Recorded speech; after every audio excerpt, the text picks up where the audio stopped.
Pour moi, la question, c'est pas si le Bitcoin va monter à 1 million de dollars, la question, c'est quand. Que le Bitcoin dépasse les 100 000 dollars, je pense que c'est une très très bonne nouvelle pour l'écosystème. Et je pense que c'est même probablement le début d'un super cycle. Ça reste très volatile et donc attention, n'investissez plus que vous êtes prêt à perdre. J'ai toujours dit que le prochain vrai bull run, ce serait quand les États vont commencer à avoir des réserves stratégiques en Bitcoin. Et là, ça arrive plus tôt que prévu. Le gouvernement Trump a annoncé le fait qu'ils allaient avoir une réserve stratégique, qu'ils allaient mettre en place l'année prochaine un objectif d'1 million de Bitcoin, 200 000 Bitcoins par an qu'ils vont acheter. Et donc ça va générer en fait un séisme. Pourquoi ? Parce que d'autres pays, même s'ils ne croient pas au Bitcoin, même s'ils s'en fichent, vont être obligés d'avoir eux aussi une réserve stratégique. Ils ne peuvent pas s'en passer, ils ne peuvent pas rester à la traîne. Et donc ça va générer un cycle haussier assez incroyable.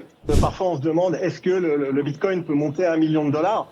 Pour moi, la question, c'est pas si le Bitcoin va monter à 1 million de dollars, la question, c'est quand. Il n'y a pas, en fait, je pense, de limite à ce que le Bitcoin peut représenter. C'est aujourd'hui, de toute façon, à mon sens, un des actifs qui peut conserver sa valeur le plus longtemps possible. Si un Bitcoin sera encore là dans 100 ans, pour moi, c'est un projet séculaire.